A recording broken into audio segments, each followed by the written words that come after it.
Hi everyone, स्वागत है आपका फिर से नए यूट्यूब वीडियो में। दोस्तों, क्या आपने कभी गौर फरमाया है कि गुजराती लोग इंडियन आर्मी में जाना इतना पसंद नहीं करते जितना कि राजस्थान, हरियाणा या यूपी के लोग करते हैं।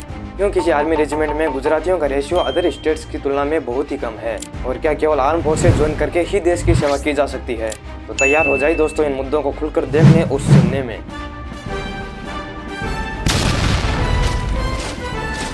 दोस्तों, हमारी इंडियन आर्मी पूरे वर्ल्ड में चाइनीज आर्मी के बाद दूसरे नंबर पर आने वाली सबसे बड़ी आर्मी है, जहां फिलहाल 13,25,000 से भी ज्यादा एक्टिव सोल्जर्स देश की सेवा में लगे हुए हैं, जो कि लगभग देश के सभी कोने कोने से आते हैं। लेकिन जब बात गुजरात की आती है तो पता चलता है कि एरिया वाइज और पॉपुलेशन वाइज इतना बड़ा स्टेट होने के बावजूद भी लोगों का आर्म फोर्सेज में कंट्रीब्यूशन इतना कम क्यों है। उत्तरी भारत की डोगरा और कुमाऊं रेजिमेंट से लेकर दक्षिणी भारत की मद्रास रेजिमेंट, पश्चिमी भाग से राजपूताना राइफल्स और पूर्वी भाग की आसाम और नागा रेजिमेंट मिलकर देश की बड़ी सेना का निर्माण करते हैं, जिसमें लगभग सभी राज्यों से सोल्जर्स अपना कंट्रीब्यूशन देते हैं। हालांकि ये रेशियो थोड़ा ऊपर नीचे जरूर हो सकता है। देश के रक्षा मंत्रालय द्वारा जारी की गई एक लिस्ट के अकॉर्डिंग 2018 से 20 में 22,417 गुजरातियों को आर्मी में रिक्रूटमेंट दिया गया। तो on the basis of recruitment Gujarat ranking में अपनी 15वीं पोजीशन बनाए हुए था। तो जो राज्य ऑलरेडी देश की सेवा में इतने सोल्जर्स दे चुका था, तो वो और राज्यों के मुकाबले कम कैसे हो सकता है। लेकिन 2020 की डिफेंस मिनिस्ट्री के द्वारा पब्लिश की गई एक रिपोर्ट को देखकर कहानी पूरी तरीके से पलट जाती है। इस लिस्ट के हिसाब से पर कैपिटा रिक्रूटमेंट के मामले में देश के पहाड़ी राज्य टॉप 3 कंट्रीब्यूटर्स हैं, जिसमें हिमाचल प्रदेश फर्स्ट रैंकिंग लिए हुए सबसे ऊपर है, सेकंड उत्तराखंड और थर्ड सिक्किम स्टेट। दोस्तों, आर्म फोर्सेज में ज्वाइन करने के लिए एक व्यक्ति में अवेयरनेस, उसकी कल्चरल और एजुकेशन स्टाइल बहुत मैटर करती है। लेकिन गुजरातियों का सेना में न जाना, इसके पीछे उनकी हिस्ट्री भी एक अहम रोल प्ले करती है। अगर हिस्ट्री के हिसाब से देखा जाए तो गुजरात को राजस्थान और पंजाब की तुलना में कम युद्धों का सामना करना पड़ा, जिसका मेन रीजन गुजरात का भारत प्रवेश द्वार से थोड़ा साइड में होना था, जिसके कारण विदेशी योद्धा राजस्थान और पंजाब को ही भारत में घुसने के लिए ज्यादा प्रायोरिटी देते थे।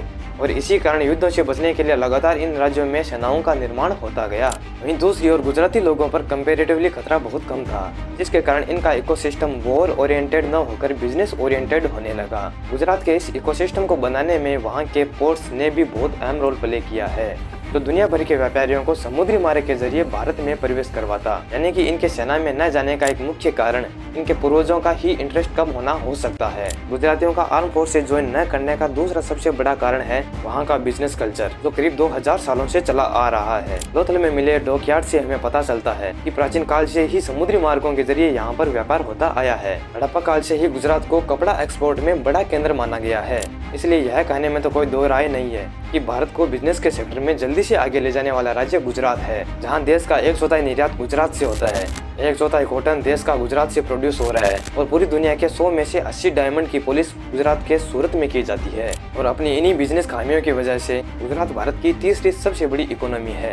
इस प्रकार बचपन से ही इनका माइंडसेट बिजनेस की ओर कर दिया जाता है, जिसके कारण वो आर्म फोर्सेज में इतना इंटरेस्ट नहीं रख पाते हैं। लेकिन ऐसा कोई जरूरी नहीं है कि देश की सेवा के लिए आर्मी फोर्सेज को ही ज्वाइन करना पड़े, बल्कि मेरे हिसाब से तो हर वो व्यक्ति जो छोटे से छोटा काम भी करता हो देश का सेवक है। यानी कि कोई भी सफाई करने वाला कर्मचारी भी बॉर्डर पर खड़े सिपाही के बराबर ही देश की सेवा में अपनी भूमिका निभाता है। क्योंकि 2010 से 17 के बीच इंडियन आर्मी में शहीद हुए जवानों की संख्या 724 थी कि उसी टाइम पीरियड में 356 सफाई कर्मचारी सिविल लाइन को साफ करते हुए मारे गए, क्योंकि इंडियन आर्मी में करीब 13.25 लाख सोल्जर्स हैं और वहीं सफाई करने वाले सफाई कर्मचारी करीब 60,000 ही। तो अब आप बताइए कि ज्यादा डेंजरस कौन सा है। यानी सीधे तौर पर यह मानना बिल्कुल गलत होगा कि देशभक्ति तो केवल सेना में जाकर ही हो सकती है। अगर ऐसा होता होगा तो गुजरात तो देश की सेवा ना के बराबर करता होगा, लेकिन नहीं, देश की इकोनॉमी में गुजरातियों का बहुत बड़ा योगदान है। तो कैसा लगा आपको ये वीडियो, कमेंट करके जरूर बताना। धन्यवाद।